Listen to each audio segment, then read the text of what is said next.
Hello. Good afternoon. Good afternoon. Welcome. Hello. Hello. Hello. Thank you all for being here. Let me find my presentation here. So for those of you who have not been on this with me before, I'm using two screens. I'm using my phone or my desktop to present from. So I need to get to that.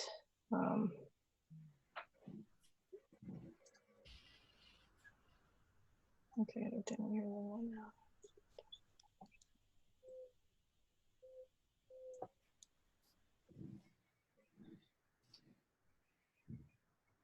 So this is skills seminar, and the goal today is to look at skills for the yellow level, level 2. Let me get up the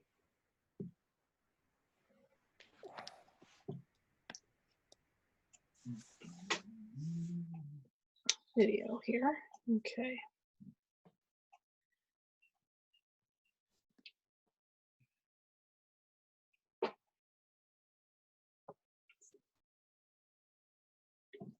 That's not what I want to do.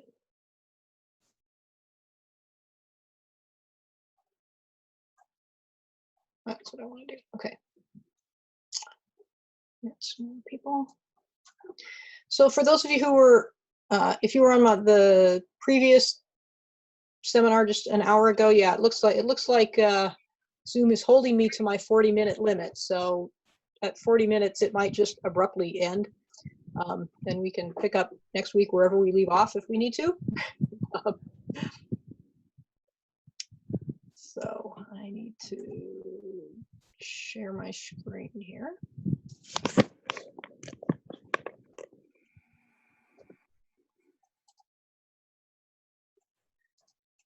Okay.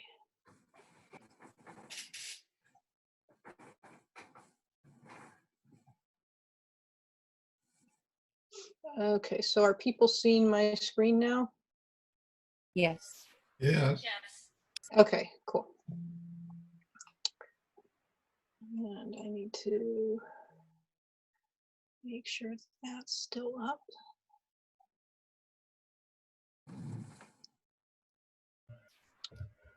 Okay, we'll move this out of the way. Where it's best out of the way, probably right about there. Okay.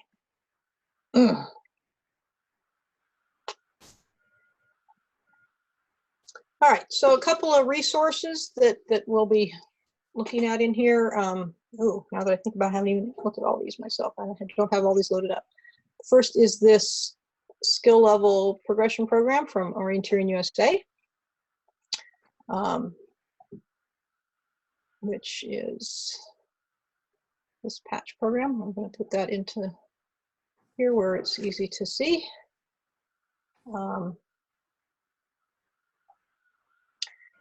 Let me also put the link for the slides into the chat box.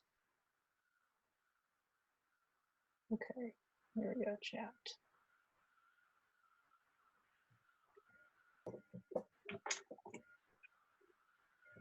Okay, so that's there if you need it. Oh, now that's under that. This is always annoying. Okay.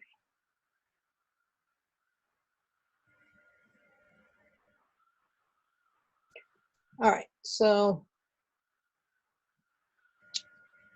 back to my slides.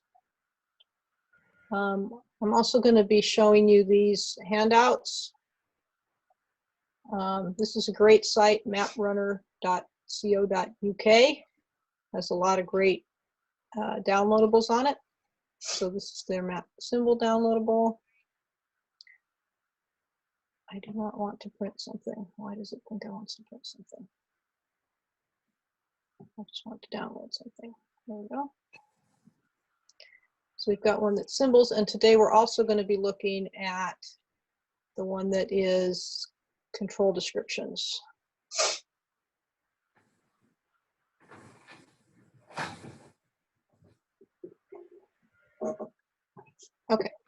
So I think I've pretty much got all my downloadables now.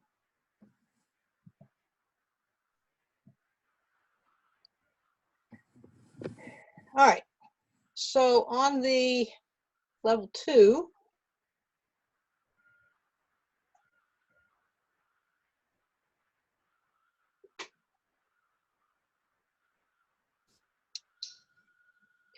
here's what the lovely level 2 patch looks like if you finish all this stuff. I don't know if we'll get through everything here. Obviously, there's a lot of different concepts and skills. So level 2 is the stuff you should be working on while you're at the yellow level. Okay, we call this the intermediate level. So first is about exploring the map even further, getting better at all of the different symbols on the map. Pretty much, if you're at the yellow level, you should get used to reading just about everything on the map, with the possible exception of understanding all the details of what the contours are telling you.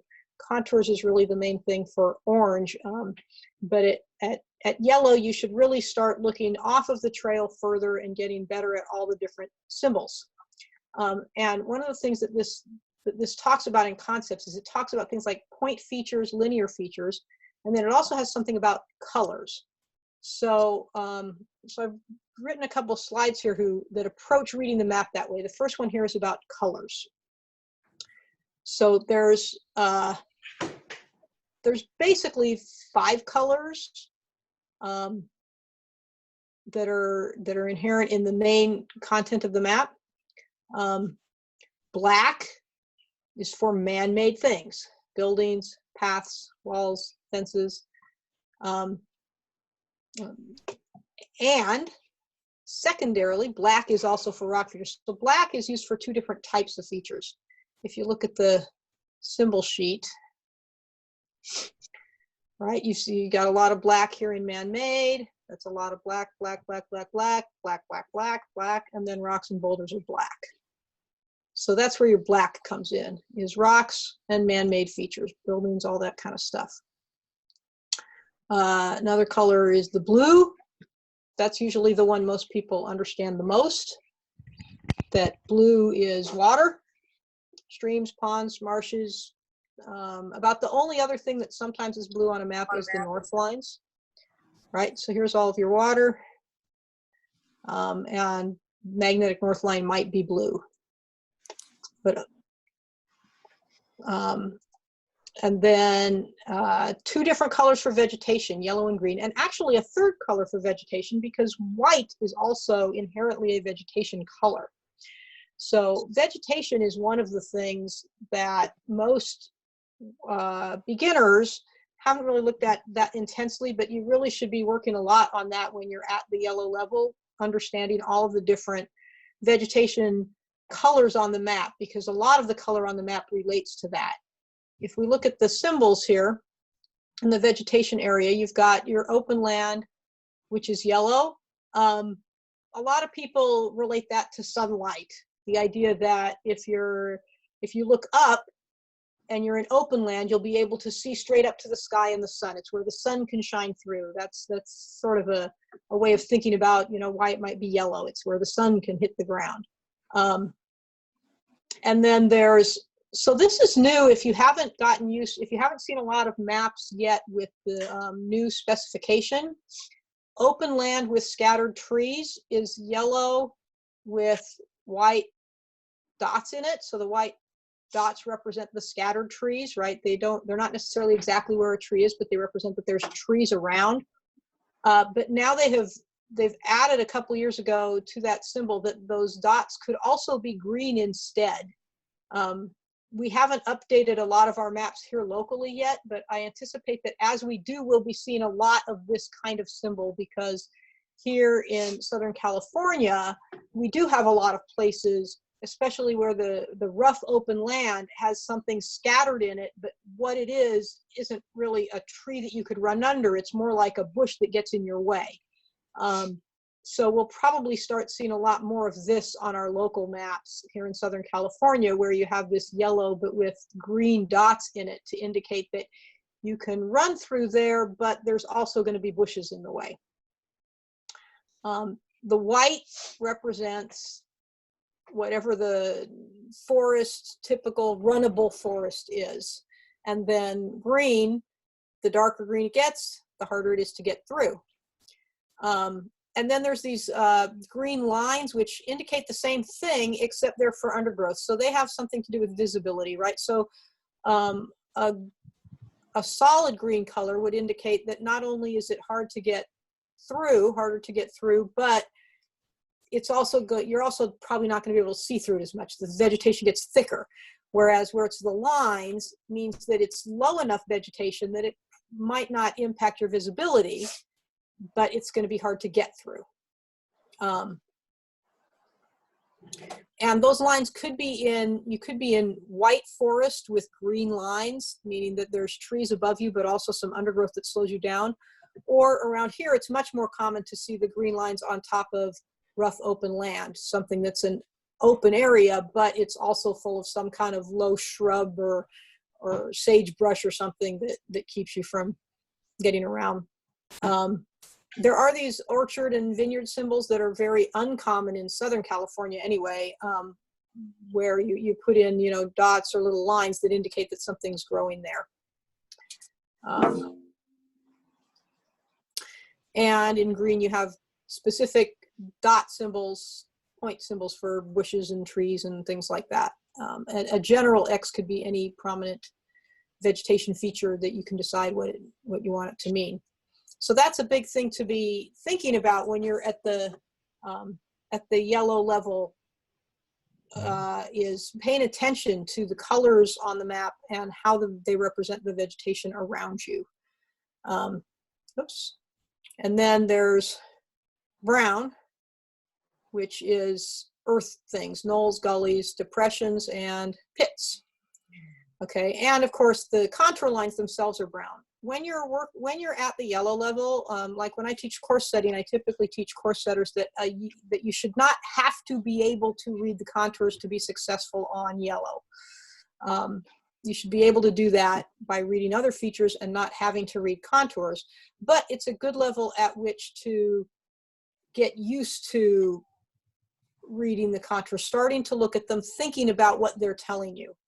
Okay, so the contours show the landforms, but then there's all this, anything that's earth related is also going to be in brown. Earth banks, gullies, smaller ditches, knolls, little pits and depressions, things like that. So those types of point features may very well show up on a yellow course, even though you might not be expected to read the contour lines. You would be expected, for example, to notice a knoll that's just off of the trail or something like that. So that's what the different colors represent. And the one color I didn't put on here, of course, is the course, which is in purple. So purple is the color for any overprint, which is the course itself and anything else that was added specific to that event. Sometimes there are areas that are out of bounds just for an event. Those might be in purple or things like that.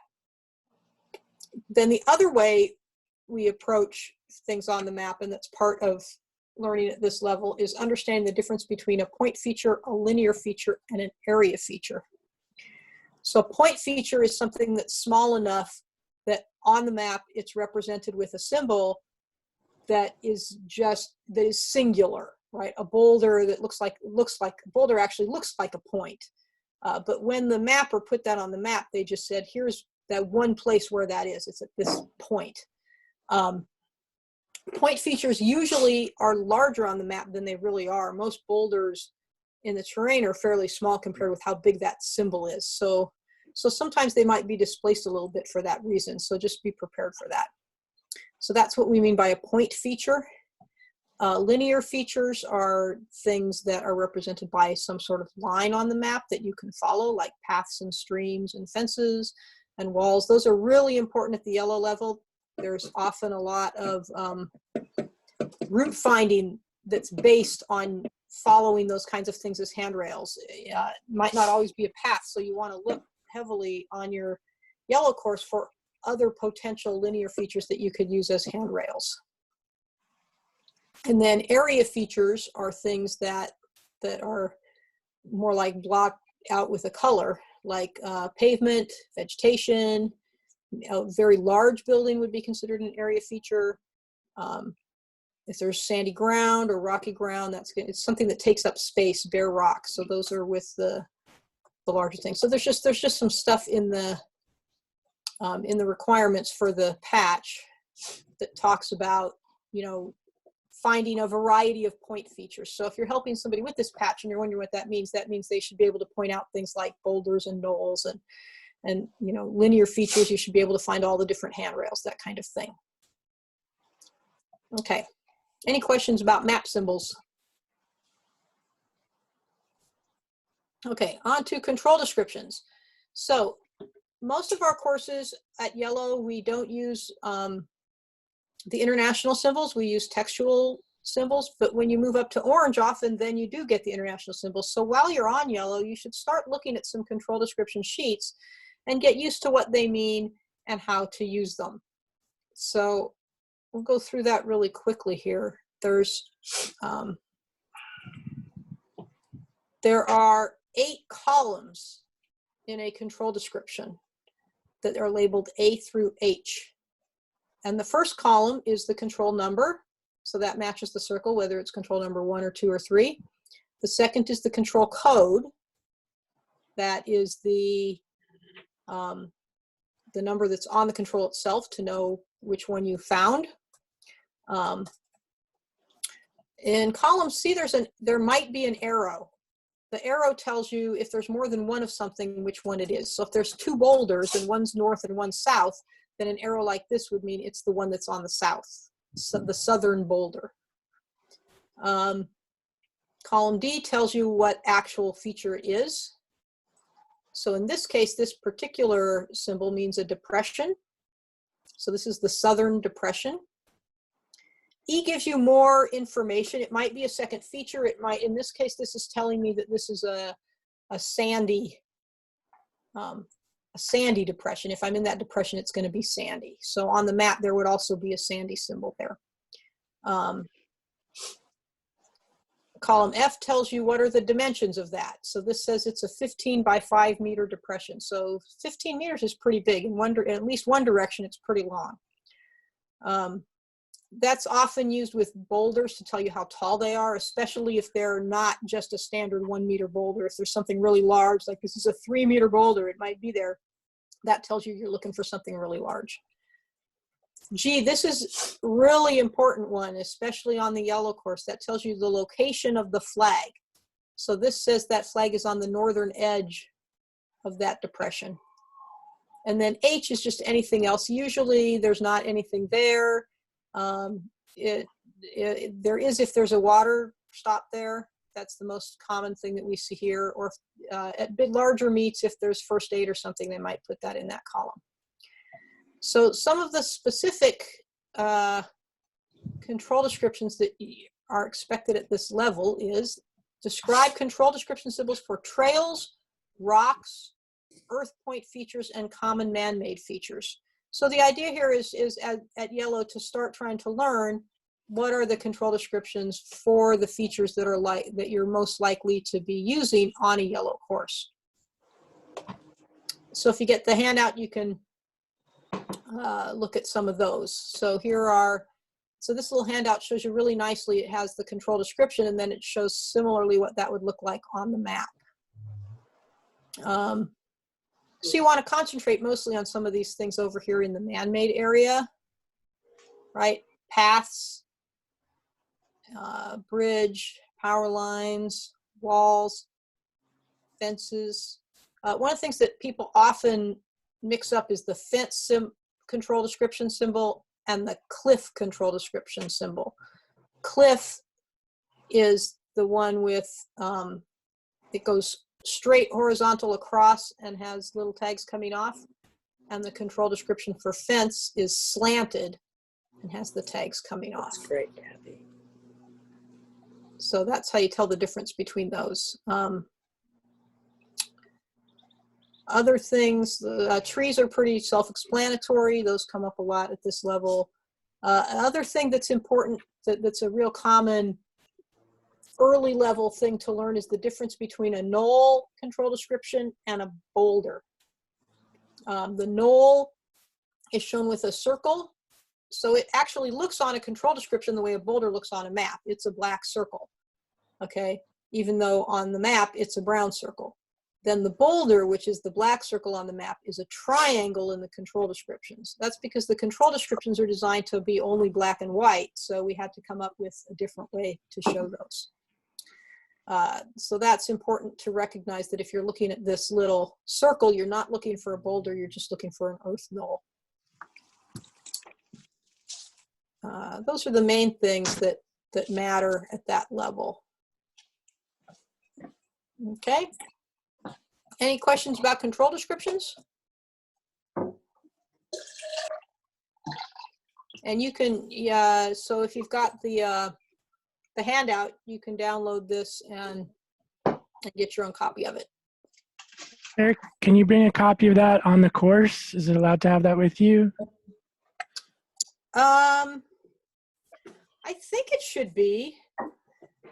Yeah, I don't see any reason why it wouldn't be. It's kind of similar to carrying a legend or something like that, right? You're allowed to have a legend on your map, so there's no reason you shouldn't be allowed to carry control description thing. Although what a lot of people, if you're still learning them, sometimes what people would do is carry that with them kind of to the start and pick up their control descriptions and really quick, see what their descriptions all mean before they go out, and then kind of hide that, because certainly if you're spending a lot of time out on the course looking at a sheet like that, you're going a lot slower that way.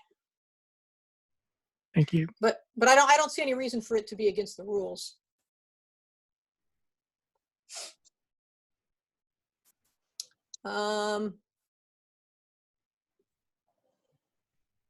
Okay, and then we've got safety procedures. So some of this we covered last week when we were talking about the white course and just what to do if you're lost. So these are specific safety procedures, things that you should be thinking about doing. At a yellow level, hopefully you're getting better at understanding when you're lost and can get yourself out of it.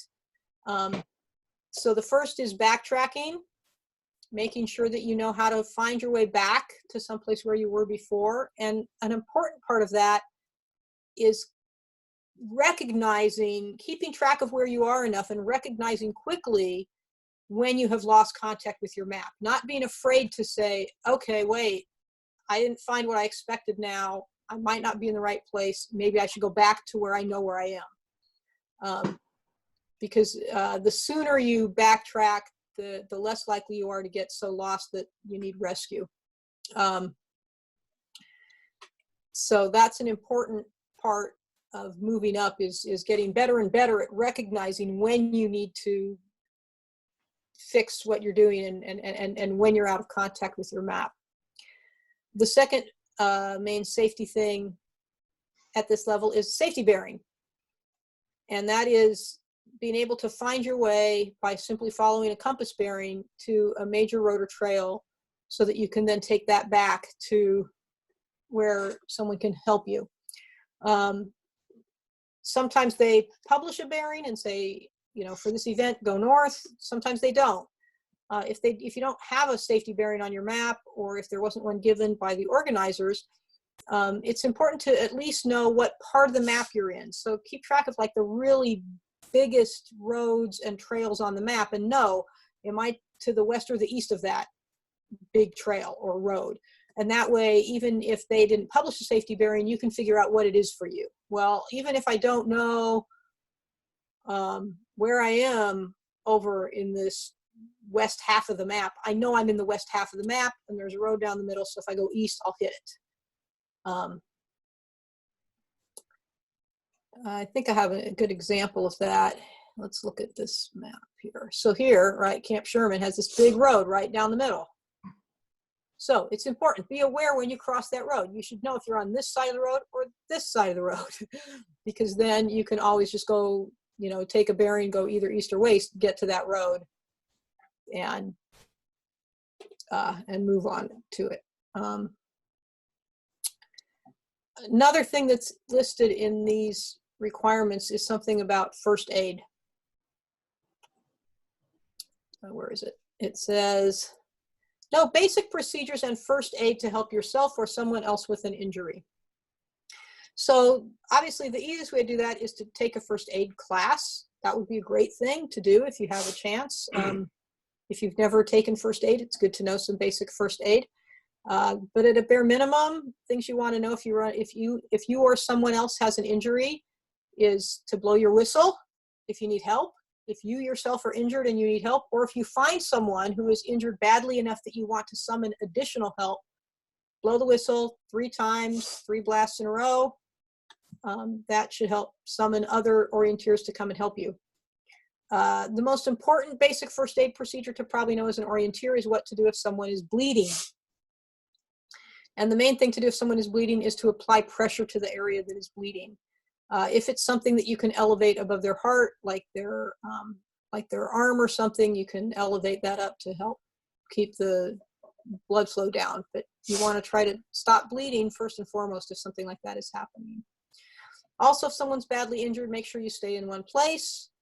Don't try to move people if you don't have to, and help to keep them calm. Try to keep them settled down until help arrives.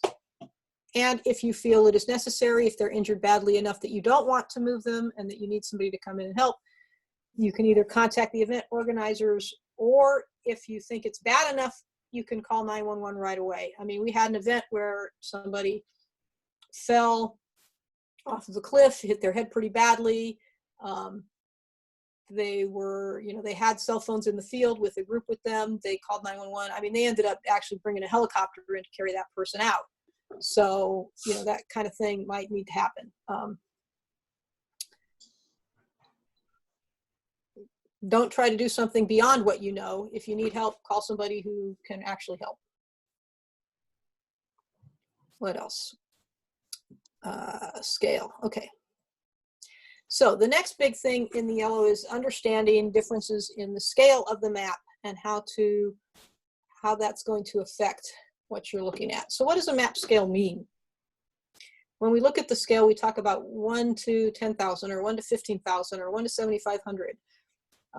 We typically write it with the little colon in it. That's a ratio. What that means is that one of anything on the map, any distance that you measure on the map, that's 10,000 of that on the ground, or 7,500 or 5,000 or whatever that second number is. It's that many of them on the ground. So an inch on the map is 10,000 inches on the ground. A centimeter on the map, this is why things are nice and metric. A centimeter on the map is 10,000 centimeters on the ground, which is 100 meters. So it's easy to measure 100 meters if you've got like a metric ruler. 1 centimeter on the map is 100 meters on the ground. Keep in mind, this is a ratio, or you can think of it as a fraction. It's like having 1 over 10,000. Because it's a fraction, if the denominator of that fraction, if this number down here is larger, no, that's not true. I wrote this wrong. This is smaller. I wrote this wrong. If the fraction is larger, not if the denominator is larger. That's not what I want. Go backwards. If the fraction is larger, then the distances in the map are shorter. I wrote this wrong. I need to fix that. Strike that. Shorter. I should go and fix it. Distances on the map are shorter and features appear larger. So that's actually if the denominator is smaller. Let's look at some maps of different scales. So here's Camp Sherman map. This is the blue course. Okay, so this is the 1 to 10,000 version of this map. Okay, and let's look at it at exactly 100% to really make sure. Meeting will end in 10 minutes. Okay. I'm going to put this at exactly 100% so you get a sense of exactly what the sizing is here. So this is 1 to 10,000 scale. So at this scale, you can see here, this is our number of meters. This 100 meters here is a centimeter. You get some sense of about how big features are on there and things like that. This is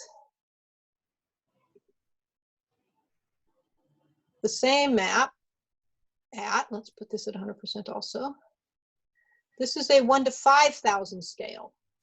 Okay, So this is twice as large. So here we are zoomed in on these lakes here.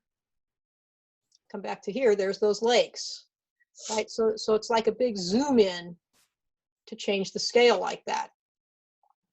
Now this really is just 1 to 5,000 printout of exactly the same map. So the features have all blown up in a 1 to 5. But so distances are going to be shorter, going from, you know, this is going to be more centimeters on the map to go the same distance as here. It's not very big on the map to go that far. Something to be aware of is that the scale of the map doesn't necessarily always mean that it's blown up. This is the same map. I don't think it goes down to those, this doesn't get down to where those things are. This is the same map, but it's a sprint version. So this is 1 to 5,000 scale, but the features themselves have been mapped in more detail for that scale. So distances here are going to be the same as distances here. So let's look at, so that's like this part of the map over here, right? Look at how these buildings and this have been mapped. This is the same size, if I make it 100%, as this, right? That's the same area here. It's the same size on the map, but it's been mapped in much more detail. So, so on this map, at 1 to 5,000 scale, distances will be the same, even though you can see a lot more of the individual trees and things on the map compared with this one. Any questions about map scale? Okay. So a couple of concepts that are important at this level. How much time do we have? 7 minutes. Okay. Where am I going? I'm going to here. So 2 of the concepts, there's about 5 concepts that are important, and the 2 that we really want to focus on for people who are at the yellow level are handrail and attack point. So a handrail is, where'd I go there? Back to here.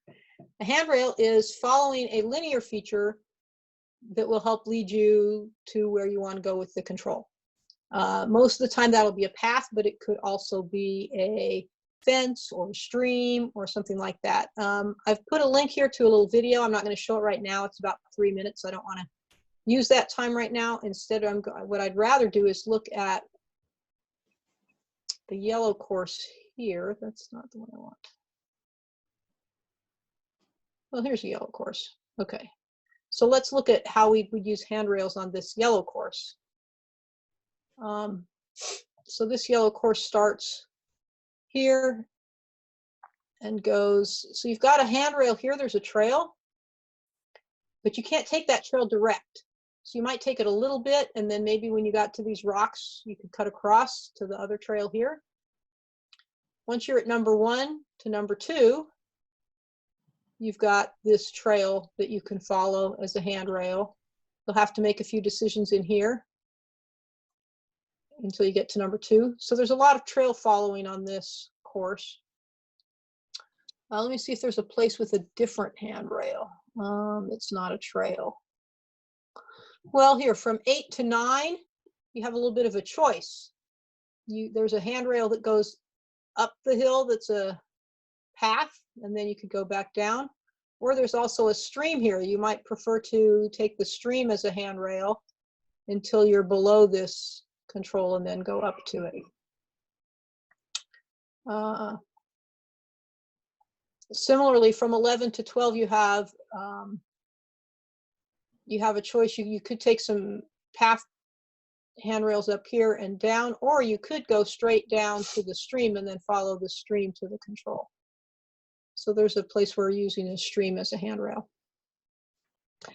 The other concept you want to really start thinking about at the yellow level is called attack point. An attack point is when you find something close to the control that you can navigate to easily, and then you attack the control from there. So the idea is that rather than thinking about just, you know, well, how am I going to get straight from here to there and expecting to just hit it, you look close to the control and say, well, where can I get to that's easy? Oh, well, maybe if I got to this bend in this trail, then I'd only have a short distance to go to try to find the control. So that might force your choice of, okay, I'll take trails to this bend. That's my attack point. Now from there, I can attack into that control. I don't have very far to go, so there's not a lot of opportunity to get lost between that attack point and the control. So similar to, right, so when we were looking at 8 to 9, where we had a choice of going up a stream or going up a trail, well, one of the reasons we might look at that is, well, what attack do I want to take into this? If I'm going from the stream, I've got these other rocks here. I could take the stream, and when I get to these rocks, then I look up and find this one and know where I'm going to. Lots of times on the yellow course, you're going to want to look for a handrail and then figure out where on that handrail is the attack point that you can go from to get into that control.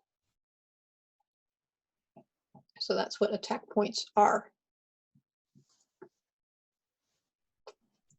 Then we've got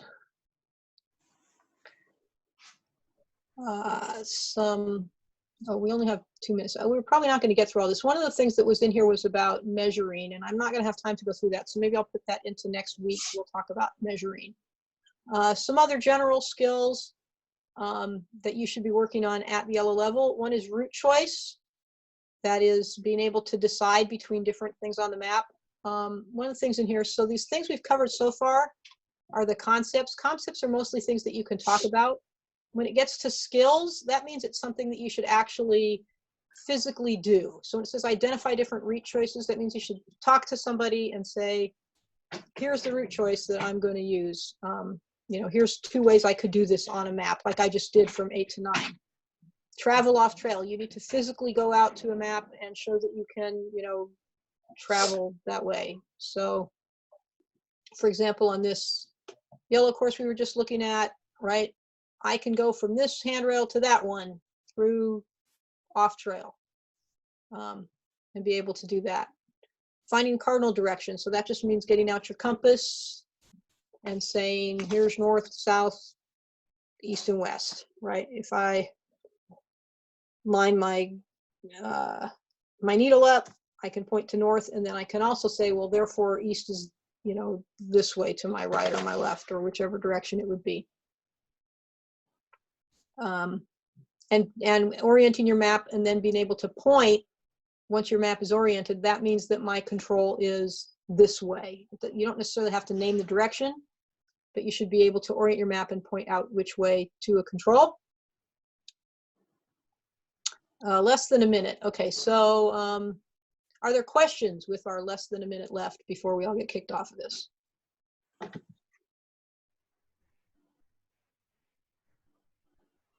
No? All right. I can start talking about course review. I'll also try to put that into next week too, because I think that's really important to talk a lot about what a good course review is. For the yellow thing, there is one requirement that is you complete 3 courses, and then for at least one of them, you're supposed to do a course review.